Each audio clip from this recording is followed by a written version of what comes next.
Hello, thank you for joining me. This is Esther from Stampin Star Creations. I can be found on YouTube, Facebook, Instagram, Periscope and Blogger. I'm excited today to bring you this lovely little box here, and this is using our gift bag punch board from Stampin' Up. And if I just reveal this, inside I've put some matching notelets to go with the box and matching envelopes. Okay, the joy of the box is after the person's received the cards and maybe used the cards up, you can pop the lid onto the bottom half like that, and it can stand up and they could be used as a pen box or something to store some goodies in. So I'm going to do something a bit different today with this, and we're going to do some stamping onto some cards and then we're going to turn it into the box, and I'll talk you through that. I'm taking the blossomy tree stamp here, and this is from Sheltering Tree, and I'm going to create a background using pink pirouette, and we're going to build up those layers onto our sheet. It doesn't have to be too perfect as long as you've got good coverage on your paper.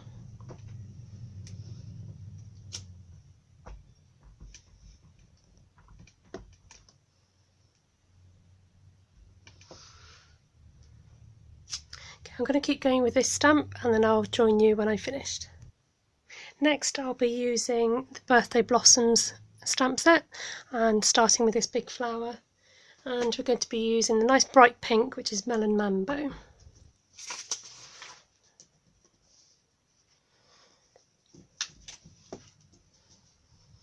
I'm going to be stamping 3 times to create a nice clustered effect with the flowers.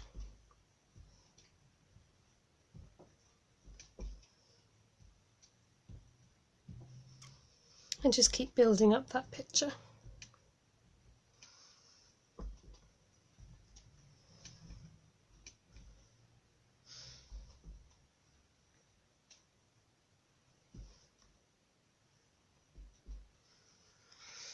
Okay, next we are going to go in with another stamp from the Birthday Blossoms, and the one with the lots of flowers, and I'm going to use Sahara Sands.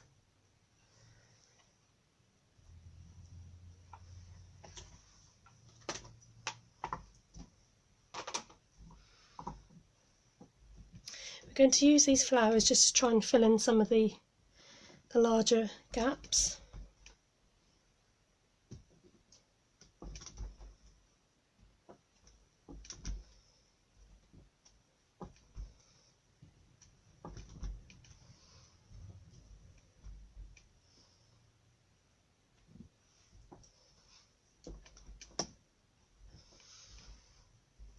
And then we're going to add a darker brown, and this time I'll be using Early Espresso and the leaves from the Birthday Blossoms again.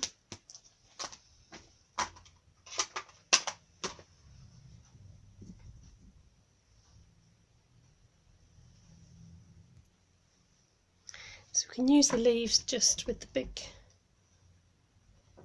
pink flowers.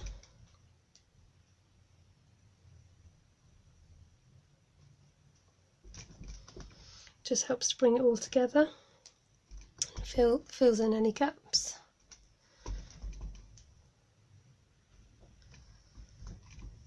It's a nice stamp for coverage. You can use any colour you want or any stamp set. Create some great backgrounds.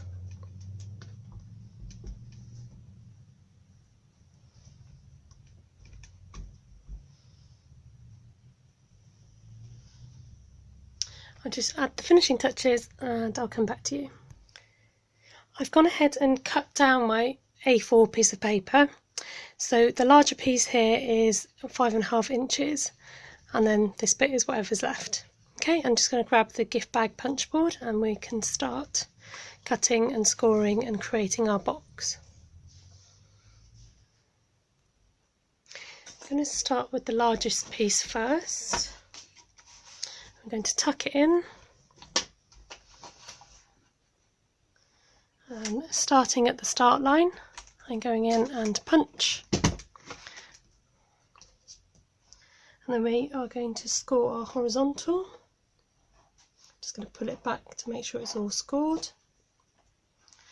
And we're going to the large score line. Move that along, move your score line along to the start line again, and we're punching again. Sorry, I'm at the wrong angle to do this. Score along your horizontal.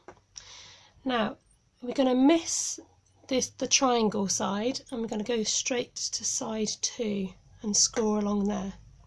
And then once again, just keep moving along to that start line.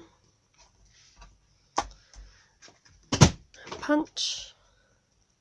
And we're going to do horizontal line.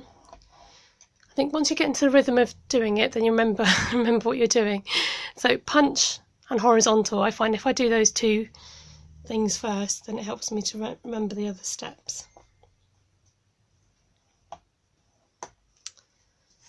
And then we're creating another side. Oops, daisy. So punch and then score. You will find there's a little tab left. There isn't a lot of card left at the end, but that's okay. It's still enough for us to do our sticking. And do our last punch right at the end.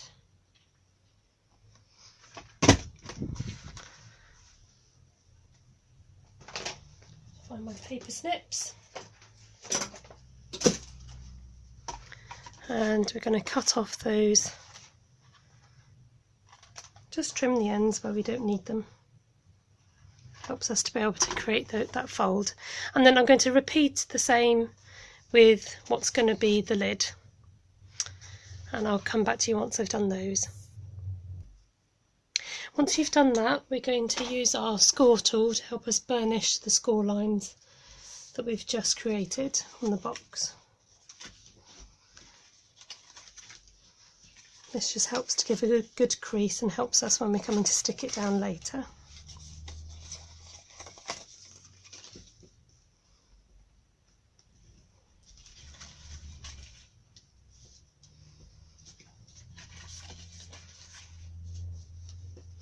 Once you've done all your lines, this can just be assembled together.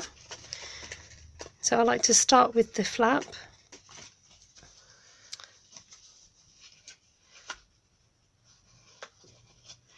Keep it flat.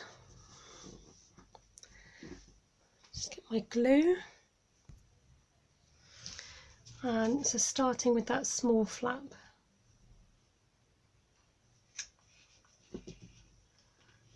If you line it up, make sure it's straight. Now I would say just leave a little bit on the edge before the flap, just because the lid needs to be slightly bigger than the box, so it just helps it to fit on more easily. Just give that a chance to dry. And then you can go ahead and glue your flaps for the lid, and then you can choose out of the two big ones which flap you prefer. I think I like the one with the flower on, so we can go ahead and stick those down.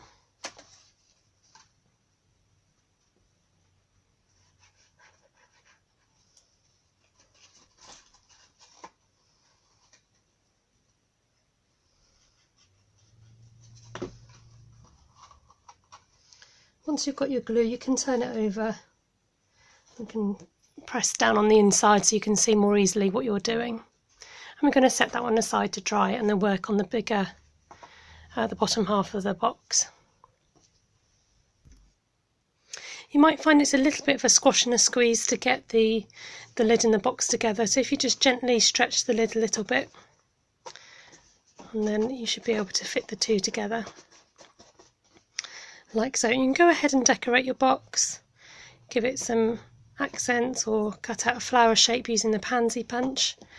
And these handily fit our little notelets that Stampin' Up! Sell that I used in the other box. So it's just the right size to pop them inside. So I think I'll make some coordinating ones to go with this box. So this is great for any occasion, for a little gift, or even for men as well. Just it's nice to have an alternative gift. So thank you for watching. You've been watching Esther from Stampin' Star Creations. Thank you for joining me. If you like what you see, please do give me a thumbs up, or you can do a little like or subscribe to catch my other videos. Thank you, take care, goodbye.